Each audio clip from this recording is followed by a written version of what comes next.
वाचा फोडण्यासाठी आम्ही इथे एकत्रित झालेलो आहोत। बहुजन मुक्ती पार्टी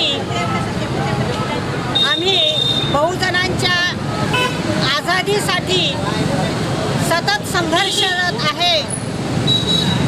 बहुजनांचे आज जी आम्ही जे विषय घेऊन इथे आंदोलन धरणा कार्यक्रम करीत आहोत ते म्हणजे आज दिवसेंदिवस आमच्या पाण्याचे समस्या वाढतच आहे। बंधू आणि भगिनींनो, आज इथे जो धरणा कार्यक्रम होत आहे इथे तुम्हाला कोणी उच्चवर्णीय किंवा प्रस्थापित 15% लोकांपैकी कोणी दिसतो आहे का? या 15% लोकांपैकी ब्राह्मण बनिया आणि भट्टीलालजी शेट्टी यांच्यापैकी कोणी दिसतो आहे का? इथे दिसतो आहे तो बहुजनातला स्त्री आणि पुरुष जो सतत समस्याग्रस्त आहे। मग तो पाण्याची समस्या असो, विजेची समस्या असो की आमच्या प्रत्येक क्षेत्रात जे या सरकारने खाजगीकरण करून या बहुजनांना गुलाम बनवण्याचं जे षडयंत्र सुरू केलेलं आहे, म्हणून तुम्हाला इथे जो धरणा कार्यक्रम किंवा संघर्षासाठी जो दिसत असेल तर तो 85% बहुजन समाज दिसतो आहे।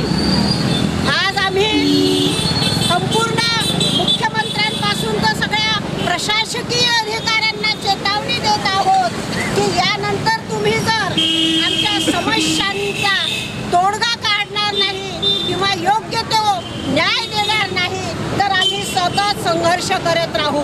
बहुजन मुक्ती पार्टी ही काही सत्ता आणि संपत्तीसाठी लढणारी नाही आहे, ही व्यवस्था परिवर्तन करण्यासाठी आहे। मान्यवर काळशीरामजी म्हणत होते, अभी तो ये अंगड़ाई है, आगे और लढाई है। कारण आज गेल्या 60 वर्षापासून आम्ही बघतो आहोत की आम्ही प्रत्येक वेळेस सडकेवर येऊन आम्हाला आंदोलनं करावं लागतात, आमच्या समस्या सोडवण्यासाठी संघर्ष करावा लागतो आहे आणि आम्ही सतत निरंतर हा करत राहू।